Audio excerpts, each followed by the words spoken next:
Hello, hello, hello. How are you, beautiful people, doing today?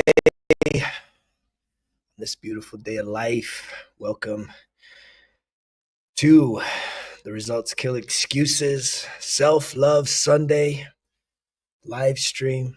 Grateful to be doing life with you today.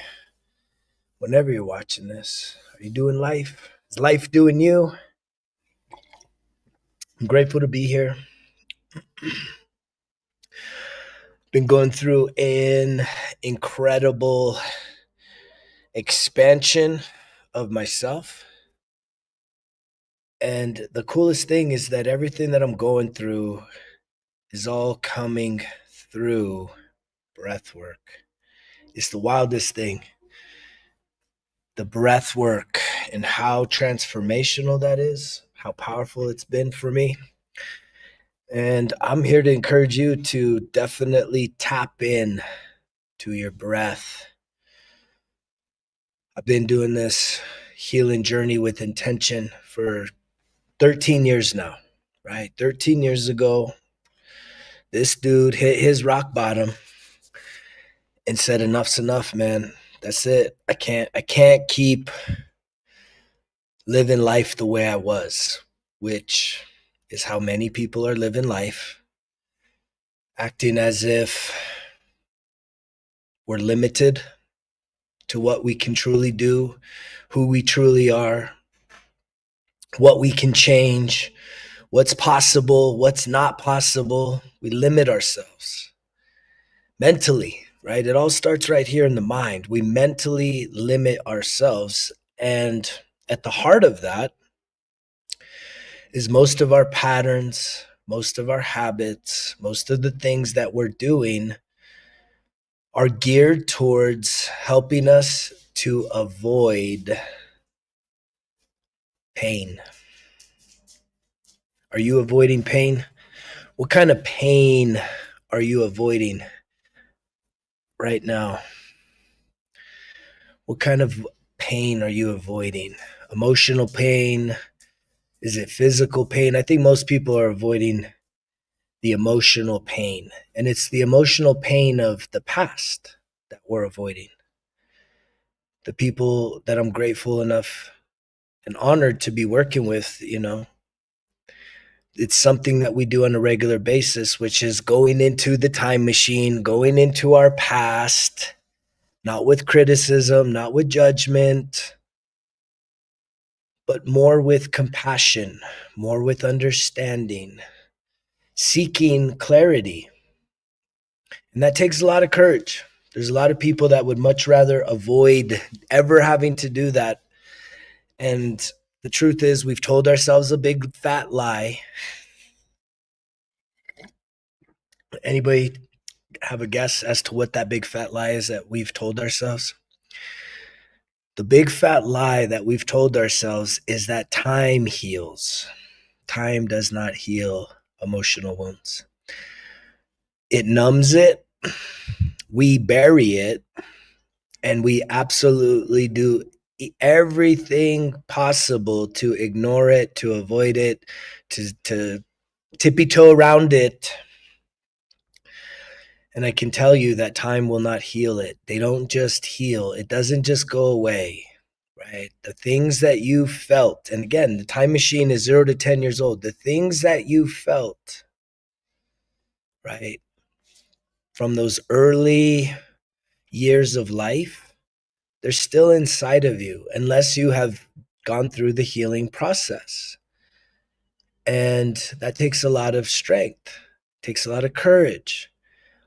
I talk to a lot of people that literally have blank space when it comes to their childhood. To me, that's a big indicator. If there's big gaps in your memory, that tells me you've been through a lot of shit.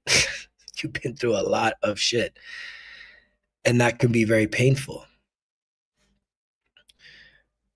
And you think because you don't remember it that somehow it's gone. It ain't gone. You just swept it under the rug.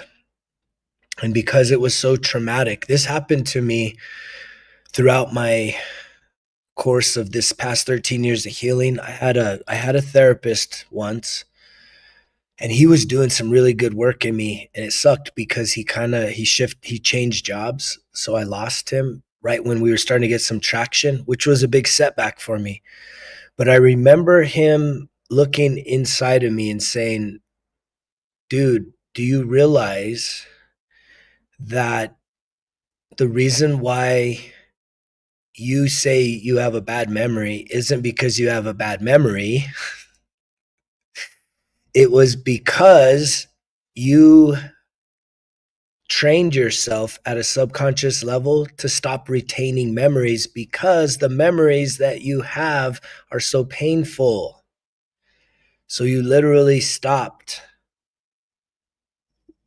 retaining those memories and just kind of whitewashing them," as I saw 555 just pop up. And because of that, here's what I needed to do, which was not easy.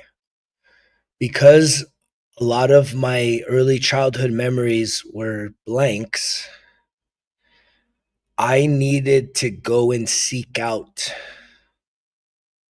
the memories of other people about my childhood.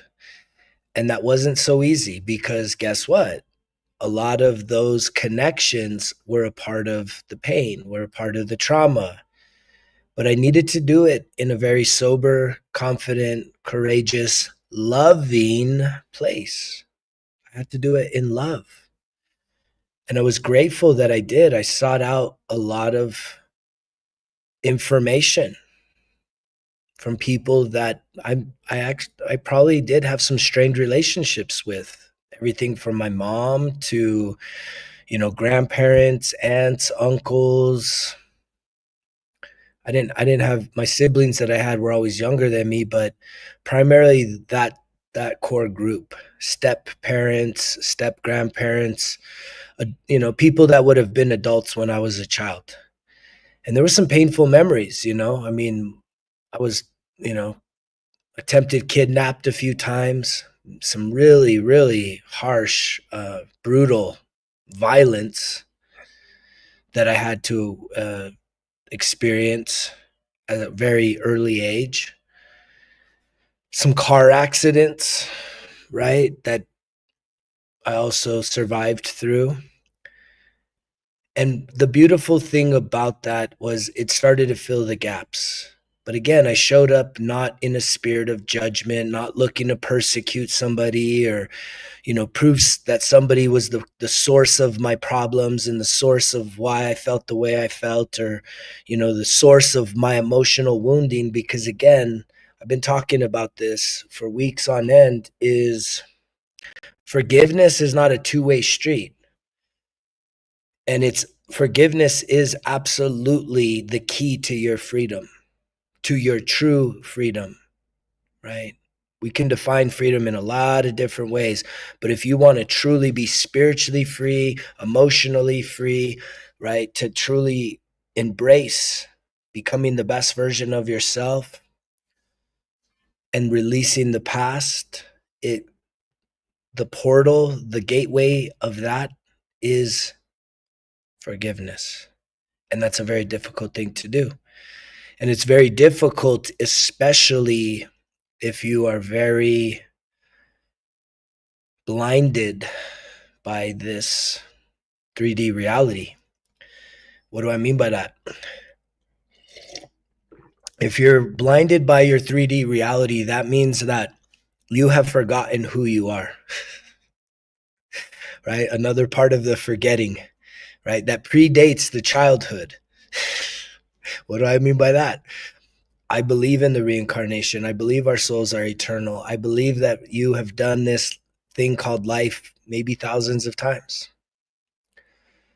And when we come into this 3D reality, we lose our understanding of our existence in terms of spiritual existence. And we truly do immerse ourselves into the physical being that you are, the government ID. And that is not your true self.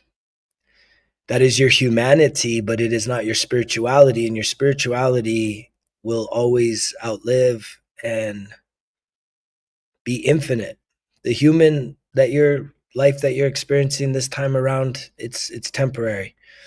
But I do know that most people have chosen a really difficult path in this life. This life right now, in your conscientious, you chose a very, very difficult path.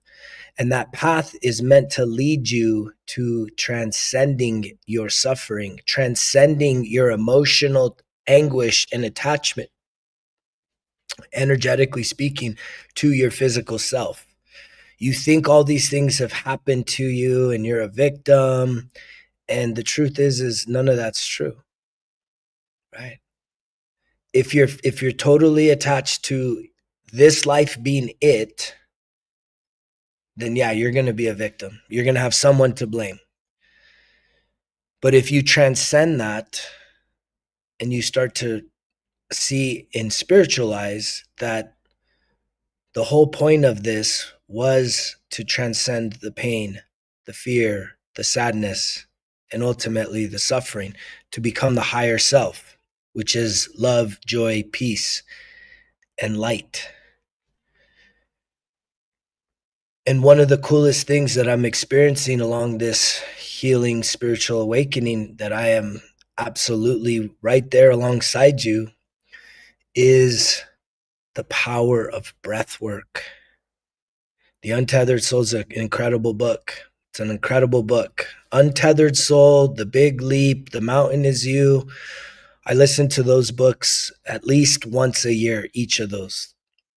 I've been telling myself I should probably put out a book recommendation, but Untethered Soul is a great resource. Thank you for sharing that.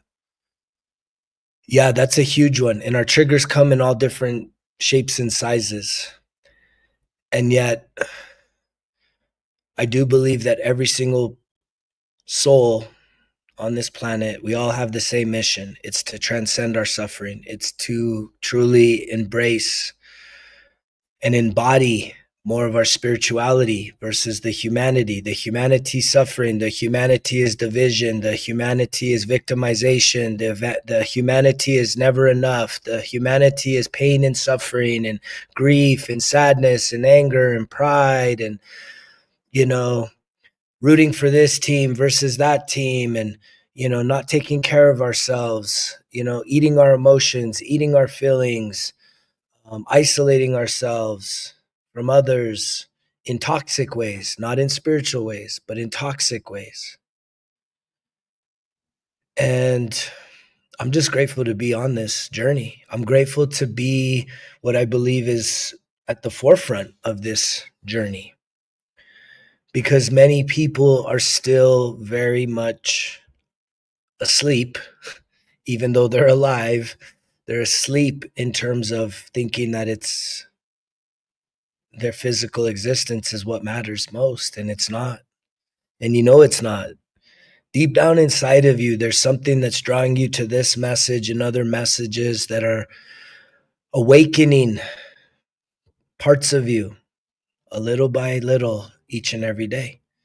And this truly is what's giving us the power and the abilities to heal, to truly heal, the emotions, the wounds, the trauma, and to reprogram our limiting beliefs. And the way that you do that is you have to start looking in the mirror. You have to go within. This is an inward journey.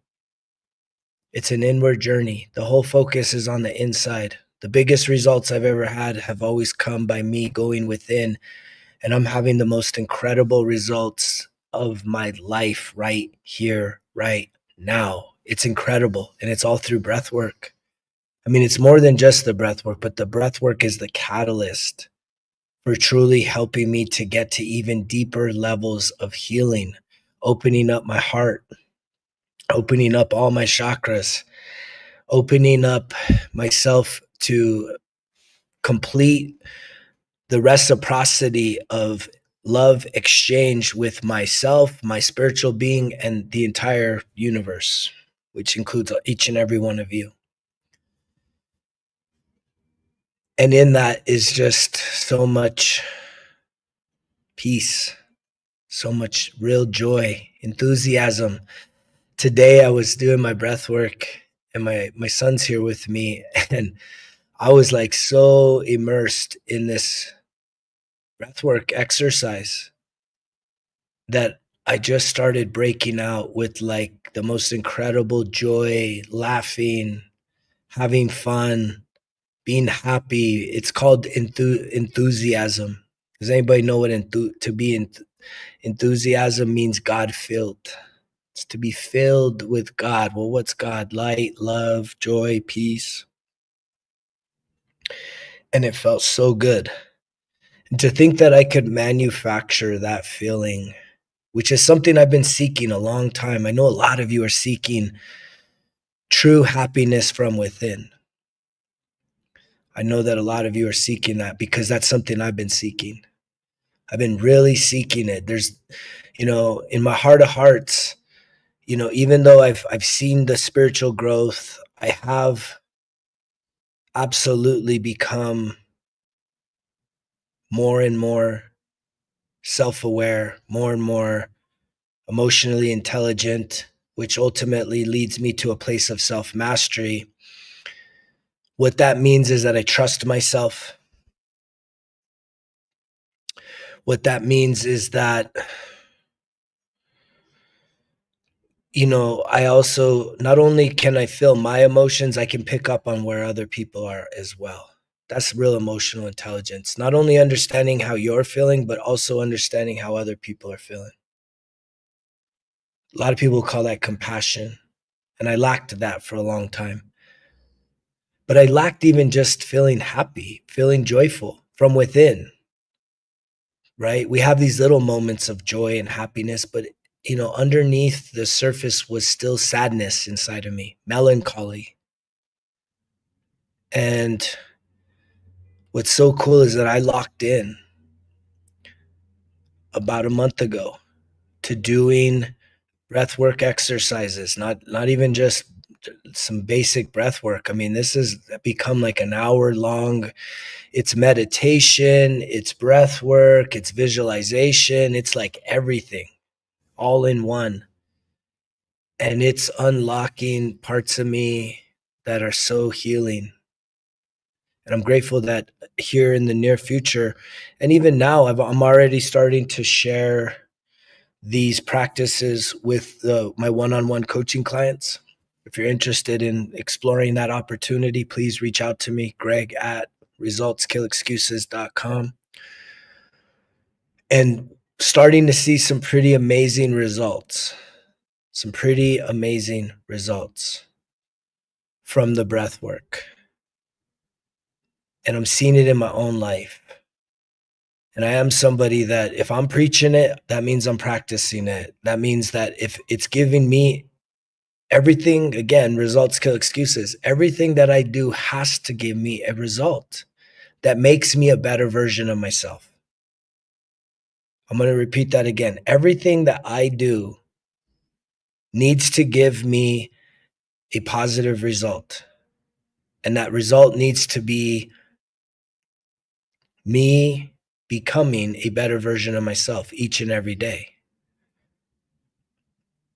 If I'm not doing it, I'm not talking about it. And I've tried everything that I could.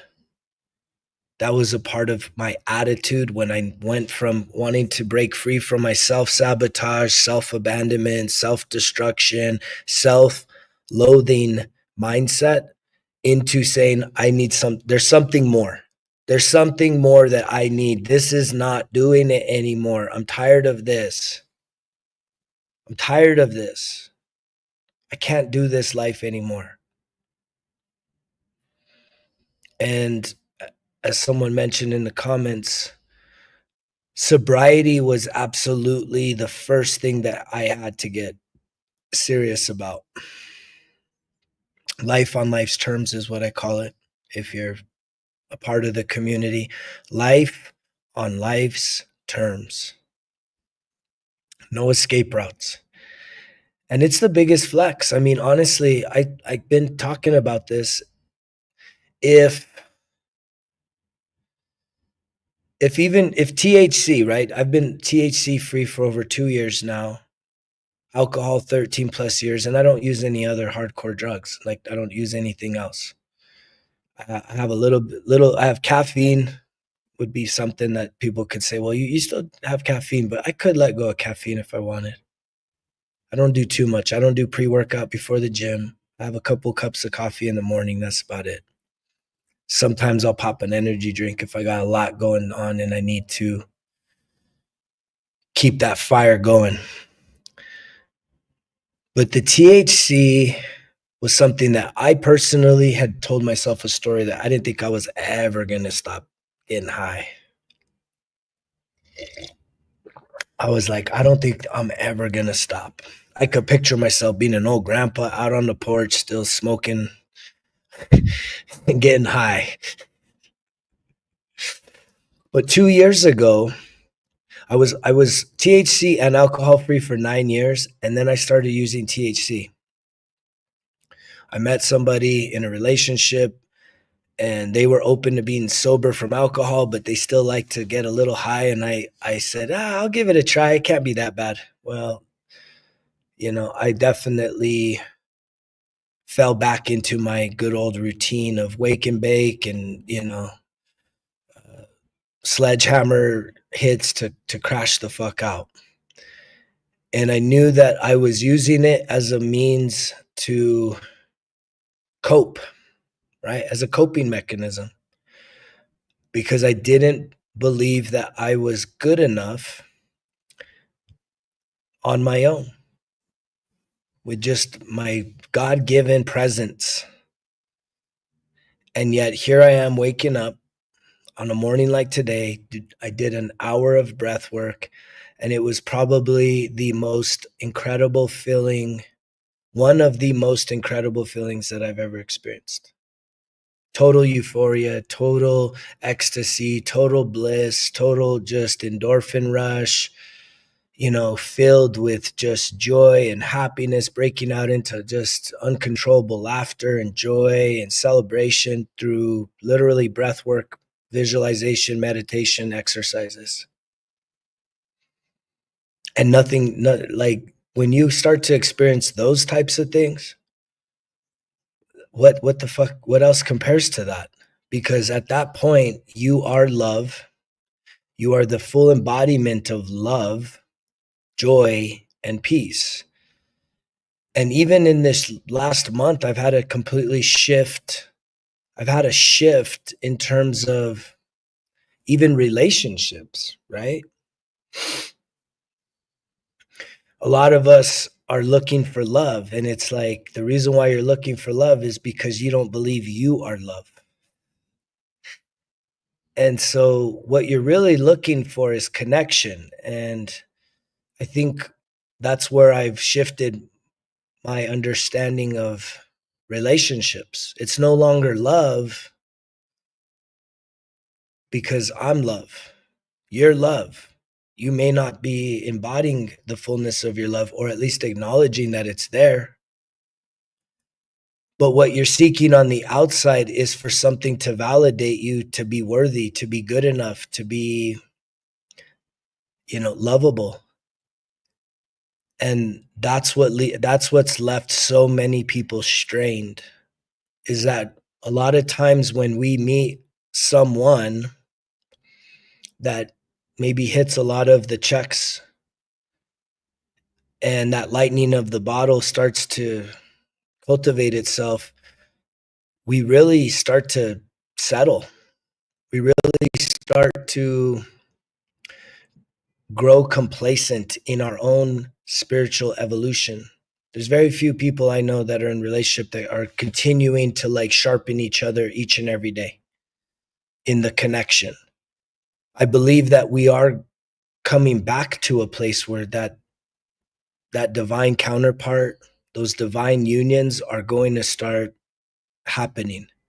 But what you're seeing a lot right now is all of the toxic relationships, all of the needing validation relationships, all of the relationships that somehow help us to feel more whole and complete about ourselves, which is false, right? If you've ever heard anybody say, well, my other half, it's like that's not a good way to start. And yet that's language we use and we think it's cute and innocent.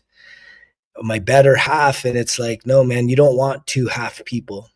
You want two fully embodied people, full of love, self-love, right?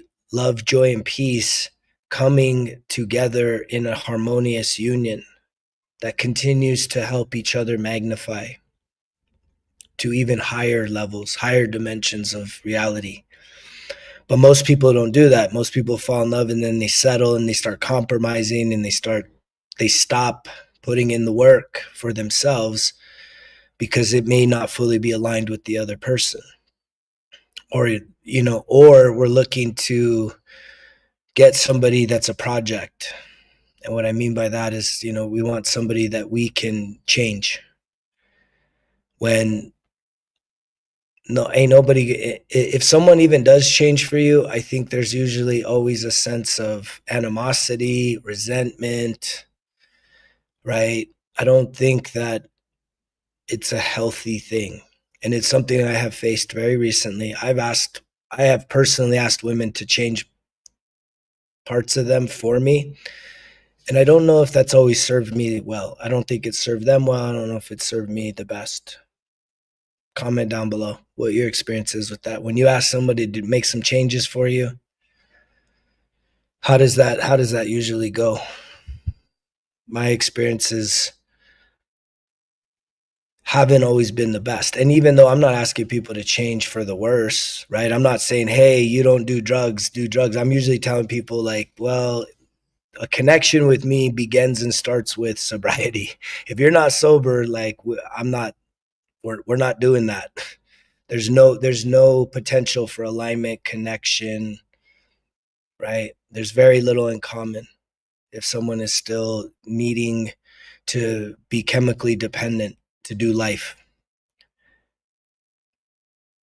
And so you do got to want to change. And I think that's why relationships, dating is such a mess right now, because I think deep down inside of all of our souls, we know that we need time and space to do the work. Where I have grown the most was when I had time and space, those dark nights of the soul, seasons of singularity, right? To really look in the mirror, not to get distracted, not to act like it's everything is wonderful and my life is so much better. I got all this freedom and independence, because that's even using just friend groups and social groups to also keep your mind preoccupied. I mean, I'm talking about really sitting there and looking yourself in the mirror for days and weeks and months and really really doing some deep diving self-discovery work, some self-improvement work, some self-development work, and really getting to a place of self-awareness and self-mastery.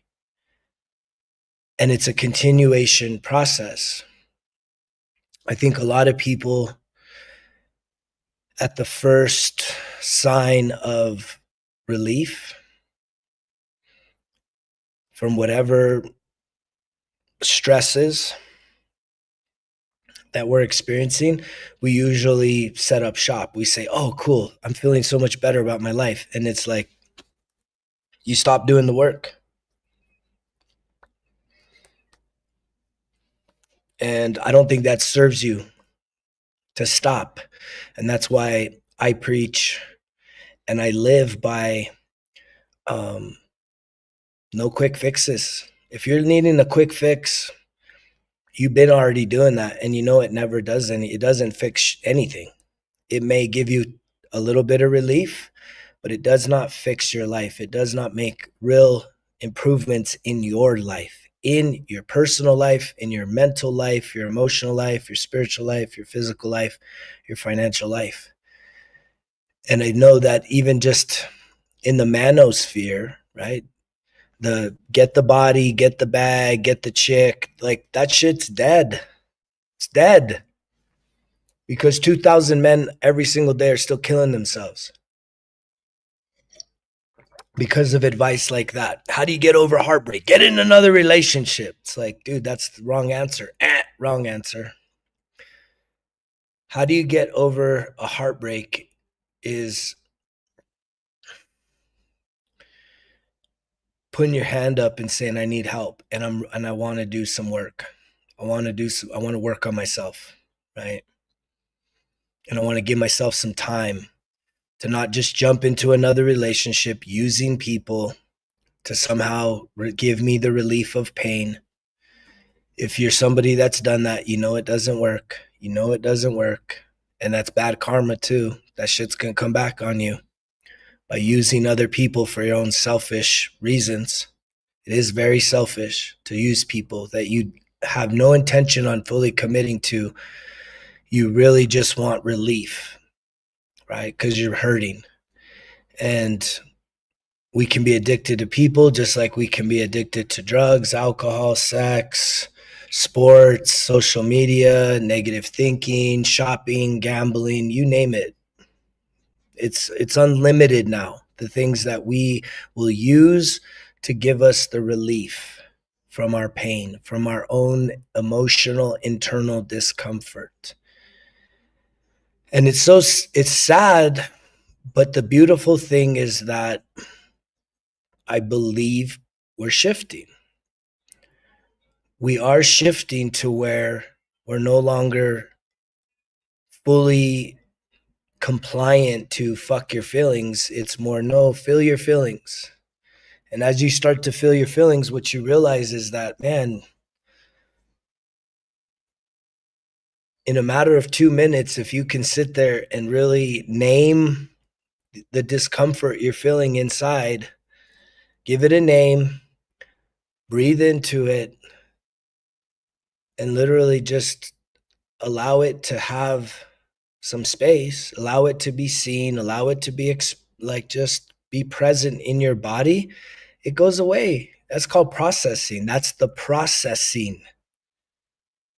That's emotional regulation, which is just processing, right?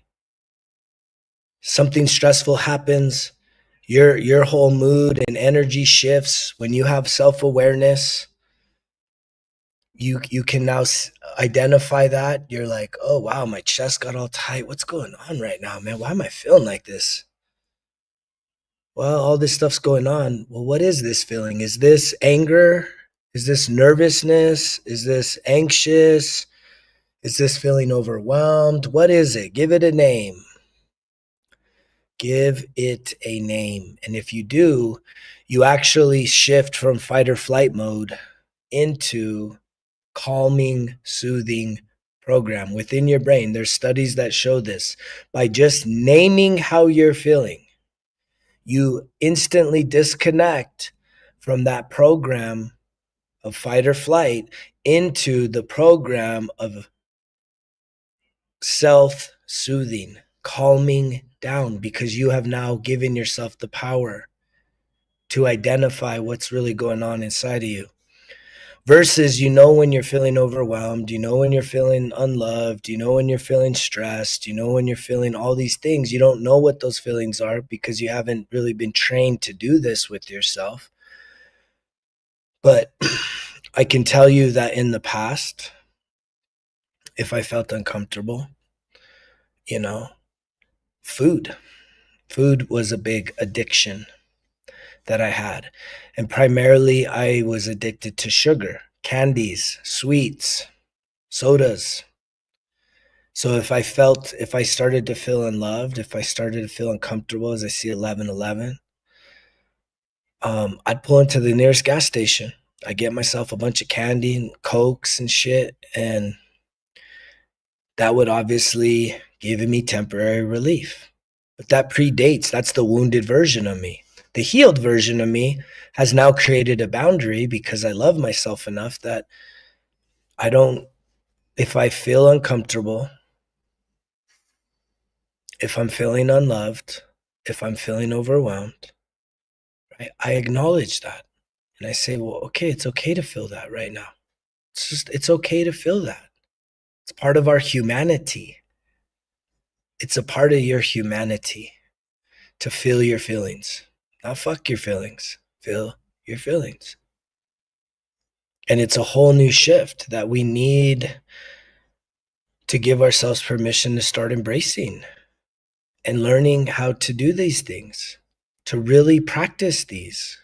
And it takes everyday commitment. 1% better, locked in every single day, no days off. If you're taking days off from life, you're missing out on a lot. And if you're somebody that's looking at starting to cultivate more self accountability and consistency in your life, right here, man, 1% better everyday journal. This is such a powerful resource because journaling has been a powerful resource for me. I understand the power of the pen now, right? The pen, this pen right here is so powerful because with this pen and a piece of paper, you can go down and you can start to figure yourself out. You can figure out some of your problems. They don't feel so big.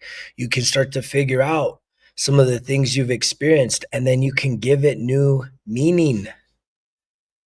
If you have gone through some very traumatic things, which we all have, when you write down those things, right, you are now empowered to give it a new definition, to disconnect from your victim mentality, to realize that this needed to happen. Hear me when I say this. Whatever the thing is that you went through needed to happen. Why? Why did it need to happen? Why me? Why me? Because you asked for this to happen because you wanted to transcend the physical and become your best self, which is a total embodiment of the humanity of who you physically are so that you can be a light in this world, but it's walking in the authority and the divine birthright of your spiritual essence, which is eternal. It's eternal. This is how we have forgotten who we are. We have literally forgotten who we are, truly who we are. And that's the self-discovery work.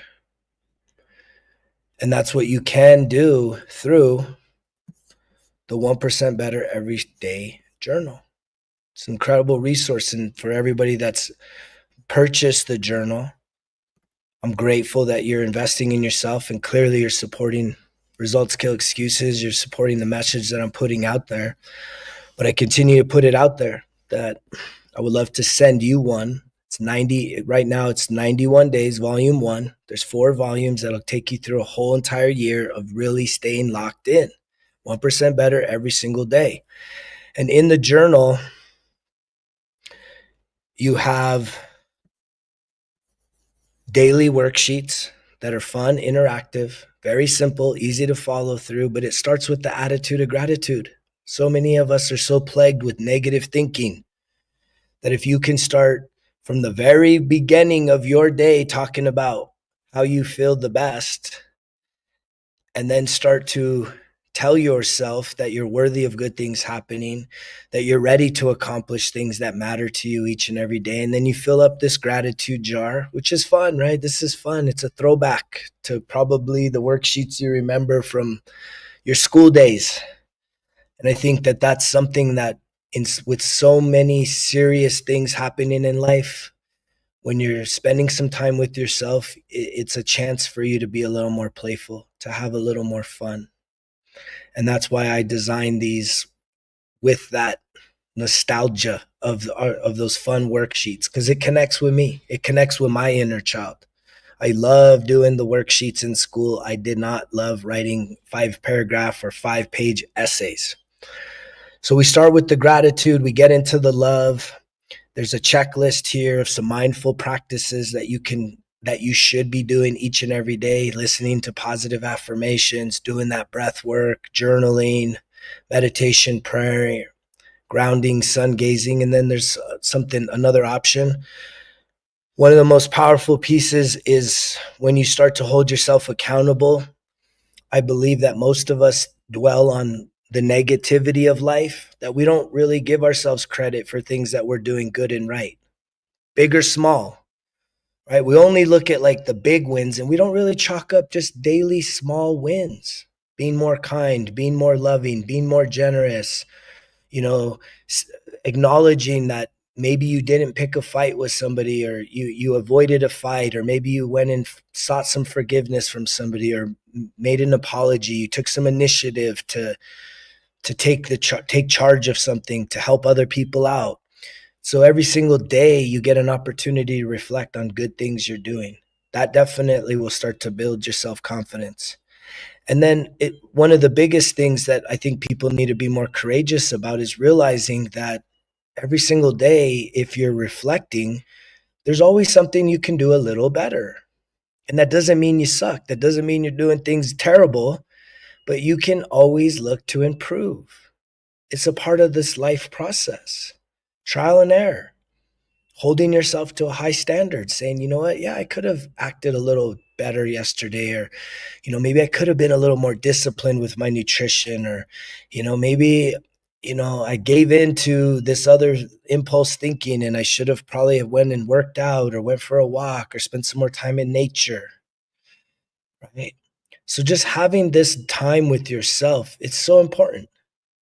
And then on top of that, every single day, every single week, and every single month, you focus on three things that are matter to you. And this is really writing daily goals, weekly goals, monthly goals. But goals feel distant. When I hear goal, I always think it's external. It's something I need to go and find. When we shift to what are the things that matter to you, it feels personal. It feels like it's a part of my heart. Like today, if eating healthy matters to me, well, then I'm probably going to be less open to destroying my nutrition by eating a bunch of junk food. If I say that today eating healthy matters to me, I'm probably going to skip out on some things that maybe if I didn't write it down, I probably would just say it's cool, it's fun, it's all good, when I know tomorrow I'm going to feel like shit. But that's called raising your standards. And what a lot of other people need to do, which is a part of your daily chart, is really starting to kind of write down the affirmations, which positive affirmations is what helps you to reprogram your negative thinking, that critic in your mind, that inner critic. The way that you start to overcome that is by writing down positive things about yourself. I am healthy. I eat healthy meals. I love eating healthy. I love feeling active. I love being active. I love being adventurous. I love working out, right? I am a healthy person. I am a sober person. When you start writing these things down, right, you start to plant the seeds of a new identity emerging, of who you can become if you continue and stay locked in. And then beyond that, part of the 1% journal that is really probably the biggest value piece is you have what I packed into here, which is a 91-day, 5 phases of personal growth program. So it takes you from self-sabotage to self-mastery, broken down into about 18-day steps. And in that, what you'll see here that makes this unlike anything else that's out there is it's not just journaling. There's actually a master course where you have video support from me giving personal coaching lessons about self-sabotage, about self-love, about how to start celebrating in healthy ways versus unhealthy ways, so that you're not sabotaging yourself, setting yourself back. And clearly, the accountability piece is to be able to then go back through and reflect from last week, reflect on last month. That's the accountability. And we are really creatures of habit. So the more locked in you get to this process, trust me, progress is one of the biggest aspects of really starting to feel happy about yourself, more content, more fulfilled in life. If you're not tracking your daily activities, your weekly activities, your monthly activities, you're trying to figure it out on your head, I guarantee you, if you go back in your phone 1 year ago, what's changed? What do you truly have to show for your hard work and your efforts? Most people don't have anything to show. And clearly, that is a big contributor to people's mental and emotional state of being, really feeling a sense of lack in terms of this life experience, a feeling of what? Being overwhelmed, a sense of feeling like unfulfilled, a sense that nothing matters anymore when it's like everything counts. See, the thing is everything counts. And until you truly embrace that, right, that everything counts, everything you do counts. And there's literally a scoreboard, whether you are keeping score or not, which the 1% Better Journal will absolutely help you to stimulate you chalking up more wins in life versus the losses. But there is a scoreboard. Everything you do today counts for how you're going to feel and show up tomorrow. And so if you want to keep licking your wounds, being on the sidelines of your life, cheering for other people and not giving a shit about yourself, well, everything you're doing is going to continue that process. Nothing's going to change until you change, until you choose to start doing things completely different than you're doing now. And that takes a lot of courage. That takes a lot of strength. The beautiful thing about what we're building here at Results Kill Excuses is you don't have to do it alone anymore, but you do have to do it on your own. There's also opportunities for doing free writing in the 1% Better Everyday Journal. To me, this is probably the coolest journal in the market. I don't think there's anything else like this out there right now. I've seen it all. A lot of them look AI generated, where it's just like, just a bunch of writing and reflecting, which is beneficial. I think this is fun and easy. And that's what makes it more, I think, likely that you'll see it through, that you'll lock in for the 91 days and really start to get through some breakthroughs. So if you're interested in purchasing yourself a 1% Better Everyday Journal, there's a link in every single video I post on here. There is a link. You can go to resultskillexcuses.com into the shop, printed materials. I would love to send you this. If you order it today, you're going to get the 4-color Results Kill Excuses pen. And I'm also going to send you a 1% Better Everyday sticker. And I would appreciate that. I appreciate the support, but it's really an investment in yourself. It's proving to yourself. And many people are seeing some dramatic success in having some self-accountability. Because the thing is, the people I work with, a lot of people one-on-one, and unless they're willing to do the work, nothing's really going to change. They could show up, but if you don't want to do the work, who's going to convince you to do it? You have to convince yourself that you're worthy of this. And that in and of itself takes a lot of courage, because you have to be willing to admit that, and you have to do it with grace. A lot of people you're already critical on yourself. You're already judgmental enough, beating yourself up mentally and emotionally, spiritually and physically, not taking care of yourself, not loving yourself.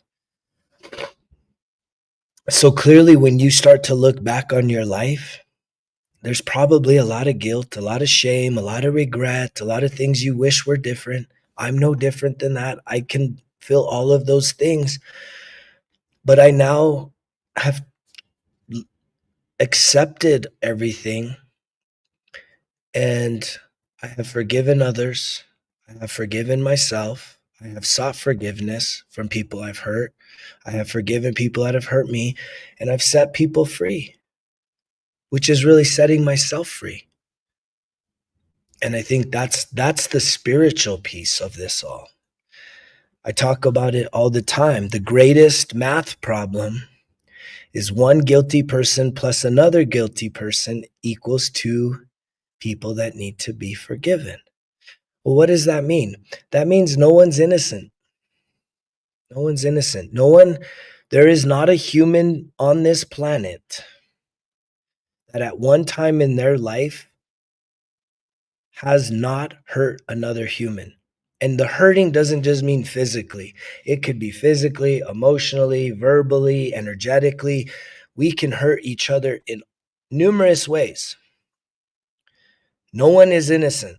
If you think you're innocent, you need to do some real deep reflection. And if you can't remember your past, you may need to call on some people to maybe reinvigorate some of your memory of some of the things you've done that have caused other people pain. And that's a tough thing. Even just rejecting somebody, right, can cause someone pain. That can hurt somebody. You may be justified in that, but it still causes other people pain. And it's just to be able to take ownership of that, to have the courage to say, yes, you've hurt people, other people hurt you, other people hurt those people. When does it stop? When does it stop? It doesn't stop until you're ready for it to stop. And you can be the person that not only changes your life, you can reset your whole entire ancestral line. And clearly that goes backwards and forwards. And I believe that's what this planet is shifting into right now. That's why I'm so passionate and committed to getting this message out there. It's not even my message. I gotta deal with God. I connect with him each and every day, putting in the work and looking for the opportunities to speak this life, this light, this love into the hearts and minds of those that are ready to receive this message and are ready to lock in. And it's scary. There's been many of you that kind of came in hot, disconnected, and now circling back. And, that's just a reflection of your own inconsistency, that you're going to continue. The minute you start considering improving your life, it seems like that's when life, the heat, right? The volume on life gets turned up. That's when things even start to get even more hectic, more crazy. And it's weird because you're already struggling when you're not putting any work, right? But then when you actually start to embrace, you know what, I want to improve my mental health, my emotional health, I want to start becoming a better version of myself. It's like all hell breaks loose. You start getting freaking tripped up everywhere you look. And it's almost just like it's a lot of people try and put that on like the devil or darkness. And I don't really think too much into that. I just think that it's a way of truly testing that you're ready, that you really mean business, that this is something that you are fully committed to doing, that you're willing to see how far you can go, that you're not just trying to pretend that if you only get this much relief, then you'll just give up again, that you're really going to lock in and transform who you are, that you're going to really kick down the door that's been holding you back, that you've been afraid to face. And that's really what it is. The biggest thing that we need to do is face ourselves. Can you do it? Can you do it for a season? Or are you okay living the lie? Are you going to just continue living a lie? Most people are okay with that. Most people are lying to themselves, and they're definitely lying to others. And I know this firsthand because that's who I was. And when I finally had enough, I said, I'm done. I'm done bullshitting myself and I'm done bullshitting others. I am going to hold myself accountable.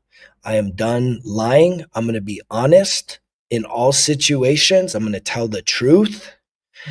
And that took me first and foremost looking in the mirror, getting real honest as to where I was. Where do I stand right here, right now? How do I really feel about myself? Let me get really honest. And that's something really hard to verbalize. We hide all these things that we think about ourselves, right? Many of you deep down inside of yourself, you hate yourself. You hate it. You hate who you are. You hate yourself. And I honestly do believe that it takes you being able to express that feeling to yourself, literally looking in the mirror, waking up and saying, you know what? I hate you. I hate you so much. I hate you. And it's like when you start to hear yourself say that to yourself, right? It really, I think, gives you some real clarity as to where you need to start improving that relationship. You need to get to the root. Why? Why do you hate yourself? What is so terrible about you that you hate who you are? Because isn't it true that if you can be honest with yourself about how you truly feel about yourself, and then if you can then counter that with with a willingness, with a willingness to make some hard changes, that you could change that relationship with yourself. And I fully do believe that if you improve the relationship you have with yourself, that will improve the relationship you have with others. Hands down. Hands down. If you want to improve the relationship you have with others, that could be intimate partners, family members, social people, friends, professional relationships. If you want to improve the relationship you have with other people in your life, it starts with the relationship you have with yourself. But first, you have to be honest with yourself. You can't keep bullshitting yourself. You can, and you'll get nowhere, except for just farther down on yourself. Because the truth is, there's no new. You're not gonna live in a place of neutrality where you're just like, I'm good. I'm not. I don't feel like I'm getting worse, but I'm not really gonna put in the work and be better. And it's like, if you're in some sort, if you absolutely are not taking care of yourself, which is like, you are a calling card. You are your own advertisement. How you are showing up in this world physically is one of the biggest indicators for how much self-love you have for yourself. If you're somebody that cannot control your cravings, your nutritional intake, and you are carrying around an overabundance of weight that is unhealthy, you are eating your feelings, you're eating your emotions, and you are literally causing yourself harm. There is a lack of self-love. When you feel more love for yourself, you can emotionally regulate your intake. And then you combine that by also saying, I need to be active. I need to spend more time in nature.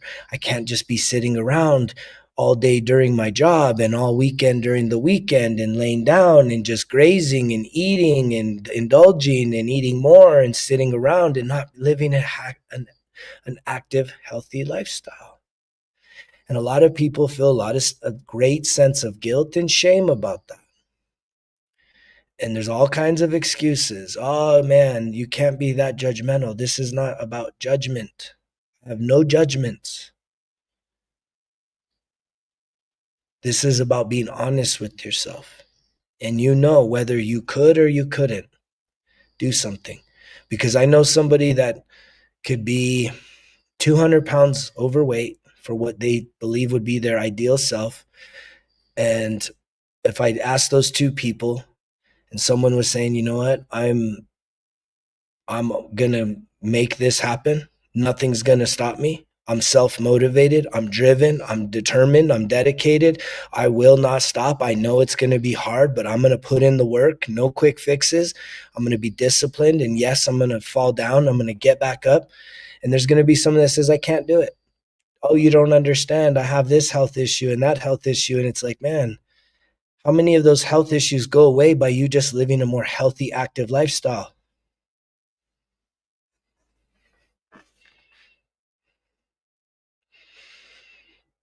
I mean, I've done it firsthand.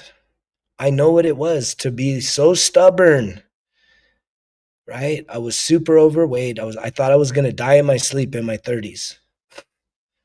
That's how unhealthy I was. I literally thought I was going to die in my sleep, and one night I did wake up and my breathing was clogged, and I had to run downstairs into the kitchen and give myself like a Heimlich maneuver on a counter because I thought I was going to die. And I didn't want to give up the food. And it took me hitting the rock bottom to say, I got to change, man. I got to give up the alcohol. Another reason why I gave up the weed was because I clearly am somebody that when I have THC in my system, I get the munchies. And so if I smoke at night, man, I'm wanting to eat all kinds of unhealthy bullshit in the middle of the night. And that ain't doing a guy in his 40s any fucking favors. And so I care about myself enough that I can tell myself, no, there's other ways for me to find peace and relaxation, to heal. And for me, life on life's terms, no escape routes, understanding the power of breathwork, journaling, grounding, earthing, spending time in nature, sun gazing, getting in cold water, getting in hot water.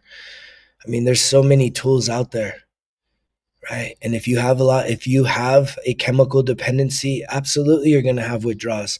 But the thing is greater than the withdrawals is the why, right? Why would you want to no longer be powerless over a chemical, right?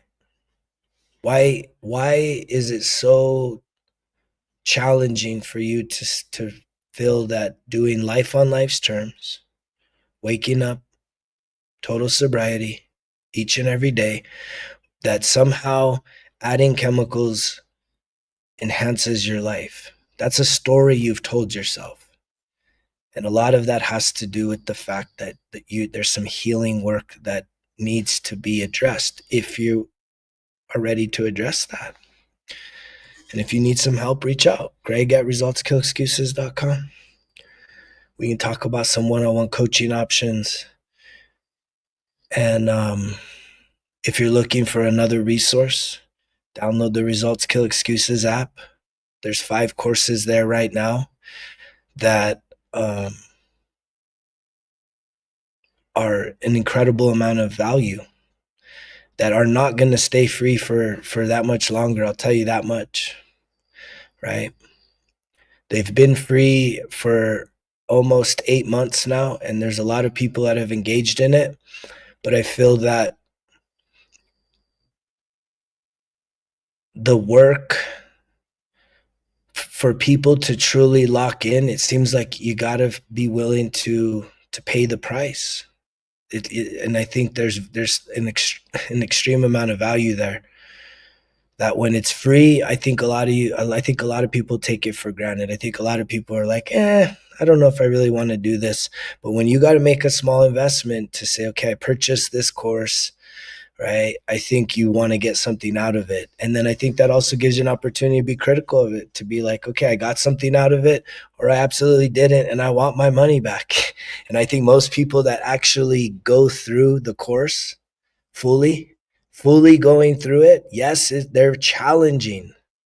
The worksheets look fun, but the work is challenging. Why? Because you have to face yourself. You got to get honest with yourself. And when you have to make that investment financially and with your time, right, you're going to want to get something out of that.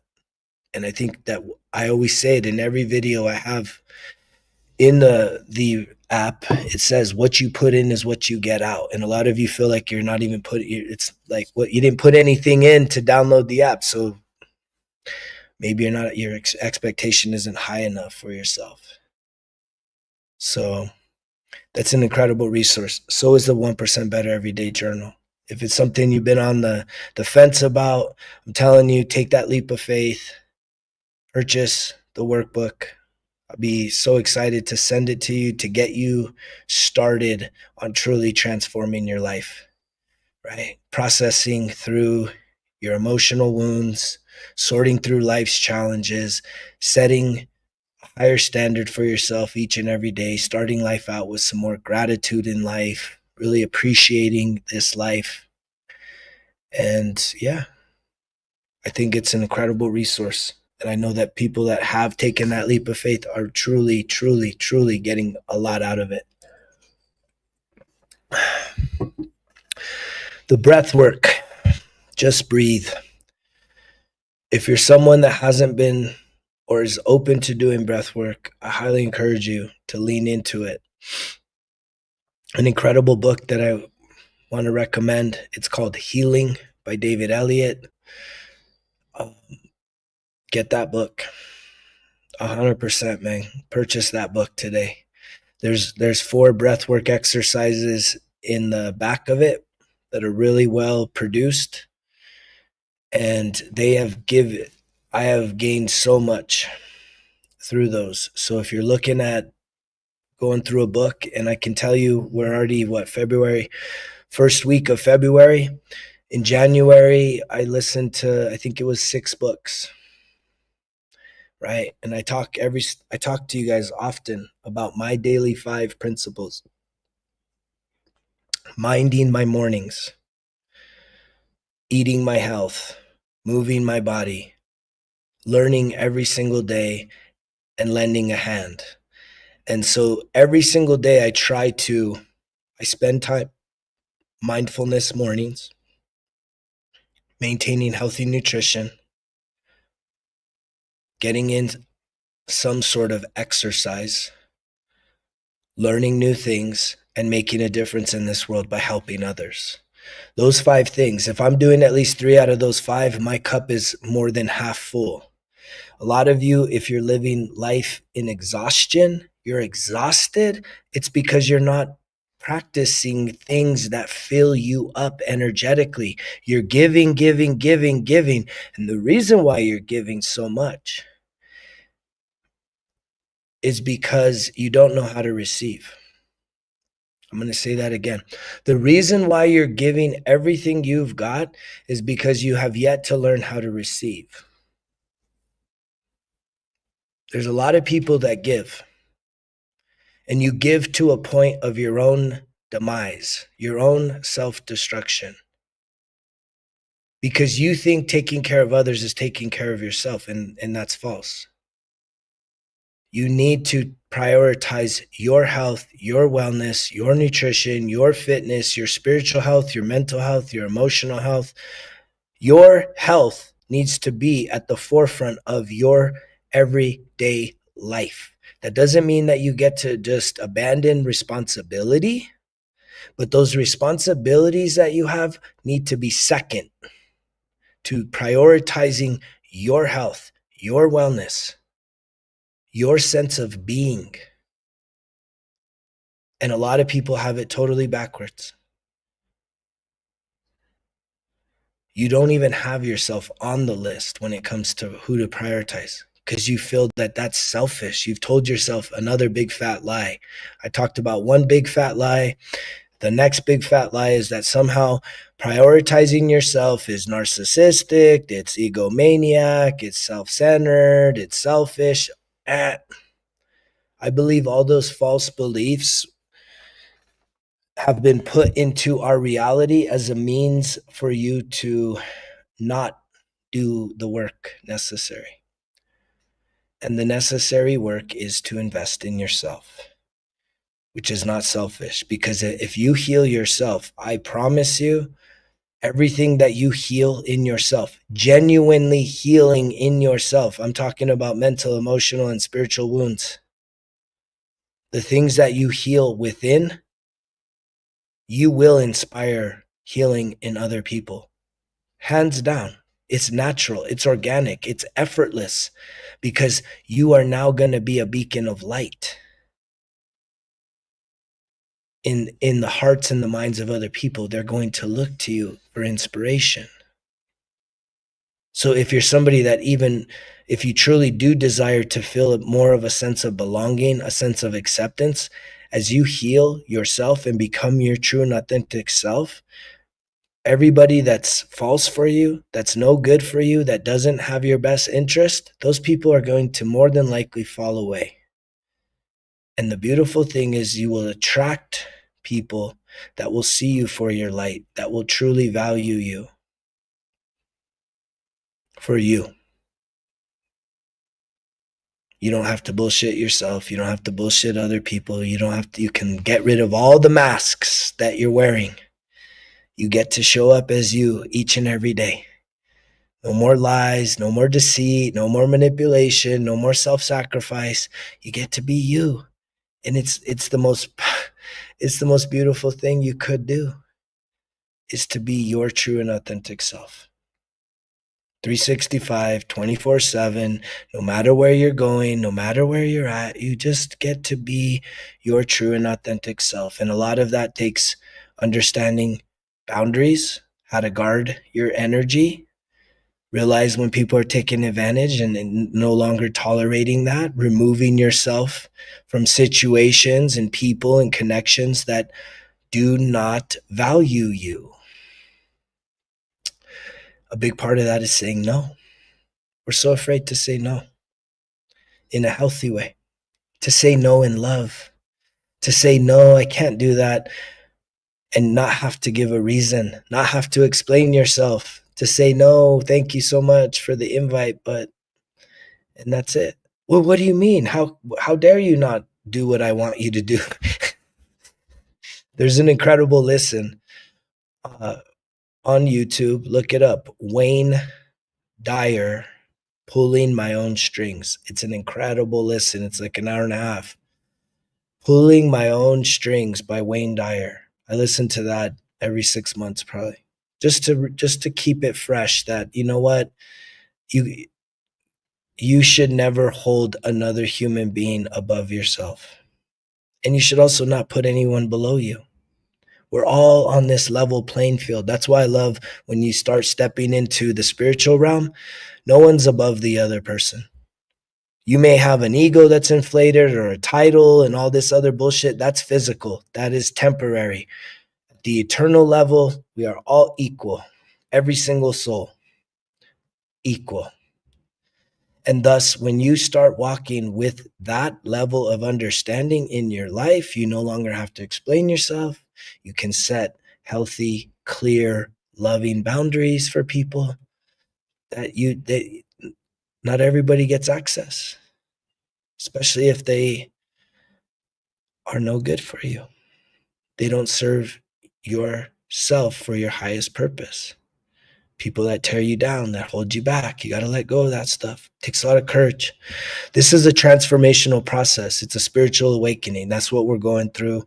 That's why you're listening to this message. That's why so many of you are like, man, this is exactly what I needed to hear when I needed to hear it. There's no coordination other than it's in alignment.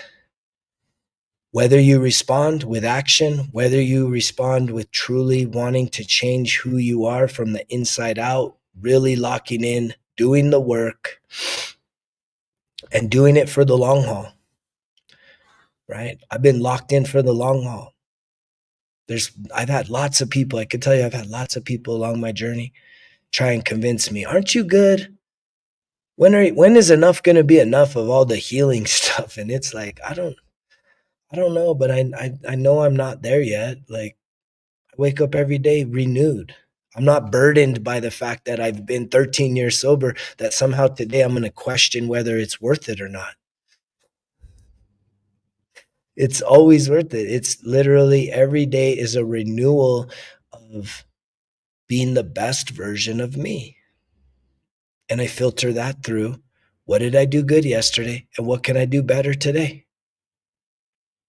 And that keeps me going. That keeps my cup full. That keeps me inspired. That keeps me steadfast. That keeps me locked in. And it also keeps me authentic, accountable, right? And I love it. Because if anything from the outside, alcohol, THC, you name it, could help to make me better, then I would be doing it. I would still be doing it. I would still be attached to it. And the thing is that the farther I've gone on this journey, the more deeper that I've allowed for the healing to go, everything that doesn't align with me, whether it's people or substances or experiences, environments, if it just falls away. And a lot of times that is a painful process. That's the humanity, right? And I think that's what makes this message so genuine, is that there's humanity to who I am. Like, fuck, I still feel sad. I still feel angry. I still feel unlovable sometimes. I still feel guilty. I still feel shame. But I don't allow that to wreck my life. I don't allow myself to get stuck there for months, years, or even entire days, because I have the tools necessary to shift it, to see it, to process it, to be connected with it, to be that human, to say, you know what, you do feel unlovable right now. You did mess up. You do need to take some responsibility. You do, but you also need to be kind to yourself. You need to be more understanding and realize that you're still a human, man. There's still humanity inside of you, no matter how far down the spiritual journey you go. And I think that's a beautiful part of helping other people, is that keeps me grounded, to realize that I've become a lot more compassionate, to be able to hold space for other people that are hurting, that are in the shit right now, to be a caring soul, to be able to be present with people is a very powerful part of this experience, to be fully present with another human being, especially if it's somebody that's going through a very challenging circumstance. But also to know that I can hear them, I can hold space for them, but I can also provide means of facilitating a process of healing in people, so that we don't have to just stay stuck in our grief, stuck in our anger, stuck in our sadness, stuck in our shame, stuck in our apathy. You know, I like to light some fires. And if I'm lighting a fire under your ass to get you going in a positive direction, let's get it. Let's get it. Get locked in. Get yourself a 1% better every day journal. Prove to yourself you can do something consistently. Imperfect, but consistent for 90 days. When was the last time that you said you were going to do something, an improvement in your life, and you actually locked the fuck in and did it? Here I am, 13 years down this journey. I came across these new breathwork exercises, and I said, I'm going to do this for the next 3 months. That was my 90-day challenge. I haven't missed a day yet. I've done it every single day. Some days 2 times a day. And I'm not going to make excuses to get myself off the hook. This is a part of my way of being now. If I say something, I mean it. I'm going to fucking do it. And if you're somebody that continuously lets yourself off the hook, you say something and then the winds change and you give yourself an excuse, you gotta lower the bar. I think that's a part of this processing of leaving the self-sabotage behind, which is a part of the 1% journal, right? The first 18 days is a full look at self-sabotaging patterns and behaviors. It's a look at your self-sabotaging ways. And once you get free from that, you can start to do some self-improvement, some self-development, which is so important. You have to be willing, though, to realize you have the patterns. There's something that you keep doing to set yourself up for failure. It's time to start setting yourself up for success. And that's why the bar is so low, only 1% better every day. But consistency is the king. Consistency is the queen. That is the divineness of this. You have to Be committed and consistent to take imperfect action every single day. Whether you feel like it, you don't feel like it, you say you're going to do it, you show up. It doesn't have to be perfect, but at least you're doing it. And in that, you will gain greater self-confidence, greater self-worth. Your self-esteem will start to improve. You'll start to feel better about yourself. And the things that are holding you back, they fade away.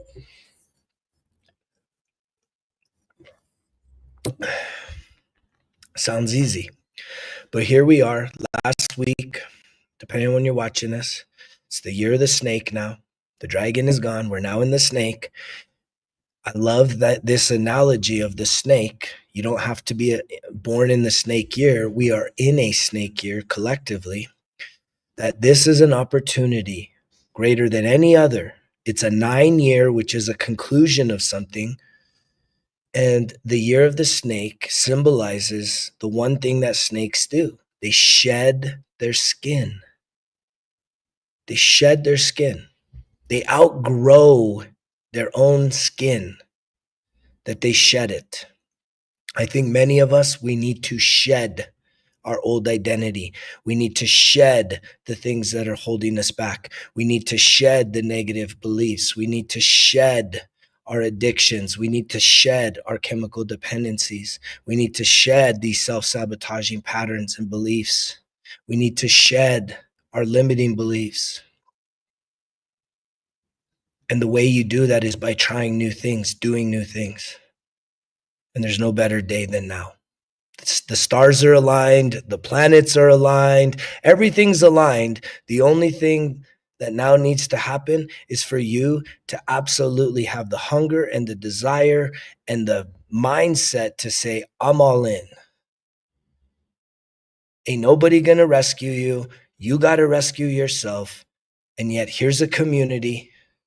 Here is a message that didn't exist 5 years ago, 10 years ago, 20 years ago. It's here now, though. You don't have to do it alone. You have a supportive community of people that are truly willing and ready to build each other up, not tear each other down, not be competitive. I'm better than you. You're not as good as me. I hate you because you're winning. Fuck that shit. It's time to build each other up. It's time to truly start cheering each other on from our hearts. We're not competing. You're not competing with anybody. It's you versus you.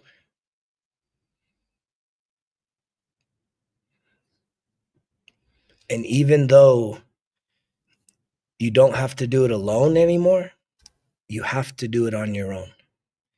Only you can make the choice. Only you can make the investment to either download the app, purchase a 1% Better journal, which also takes downloading the app so that you can get all the video support.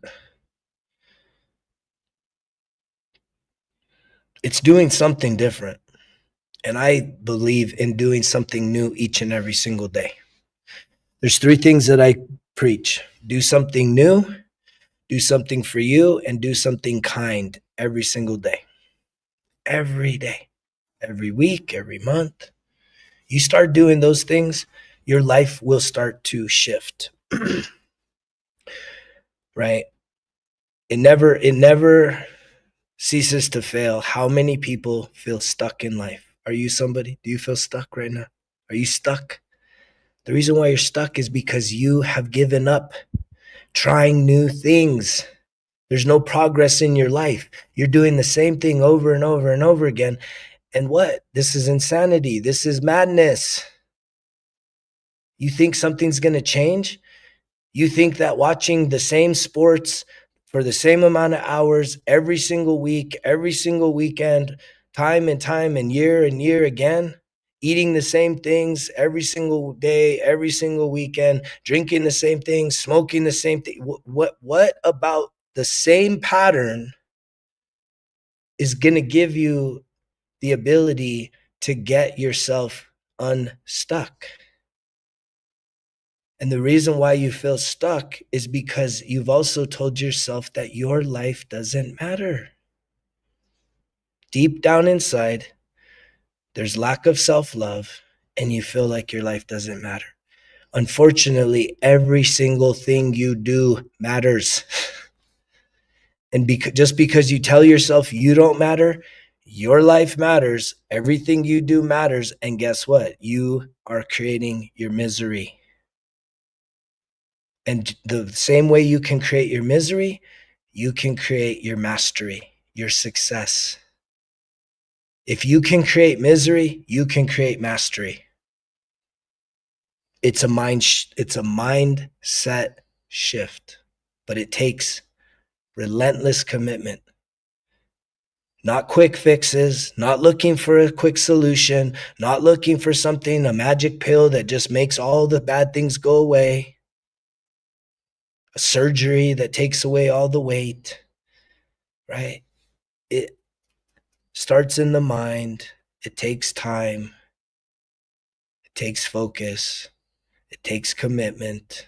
It takes getting knocked down, getting back up, dusting off, and continue going. Steadfast, resolute, feeling supported. And that's what I offer you is a support community so that you don't feel like you got to do this all on your own. I'll mention it one more time. If you're ready to start being held accountable in a greater way and you'd like to connect with me one-on-one, reach out, greg@resultskillexcuses.com. I got 3 requirements. One is you send me an email telling me a little bit about your situation. 2 is you're going to book a session. And 3, show the fuck up. That's it. Don't waste my time. Don't waste your time. If you're not ready, just move on. Keep avoiding. Just do your thing. If you're ready and you're ready to be held accountable, which is not easy because we're grown-ass adults here and we don't like to be told what to do. We don't like someone prying into our lives, really pointing out the things we know exist, but we've been letting ourselves off the hook. And it's not done in a mean way. It's done in a very positive, supportive way, but it does challenge us. But maybe some of you would benefit from that. Reach out. If you're ready to just take the initiative on your own, get yourself a 1% better everyday journal. Beyond that, I love you guys. Thank you so much for everybody that's a part of the community, has been engaging in the message. It means the world to me that you're tuning in here, that you're hearing the message. And greater than that is that you're putting in some work in your own personal life to really become a better version of yourself. 1% better every day, right? Let's be the change that this world needs. Let's believe in this. Let's keep sharing the message. Keep liking the messages. I appreciate you guys so much for your love, for your light, and clearly the fact that you are making a difference in your world, which is making a difference in the world. But it starts within. Change you, you change the world. I love you guys. I hope that you have a beautiful day of life. I hope that you'll spend some time out in nature. And most importantly, my book recommendation is Healing by David Elliott. Please, if you're looking for something new to listen to, go all in on David's content, man. I support what he is talking about 1000%. And I would love to share that resource with you. So I love you guys. I'll see you on the next one. You know the drill. Results kill excuses, because if it was easy, it wouldn't be worth it. Greg's out.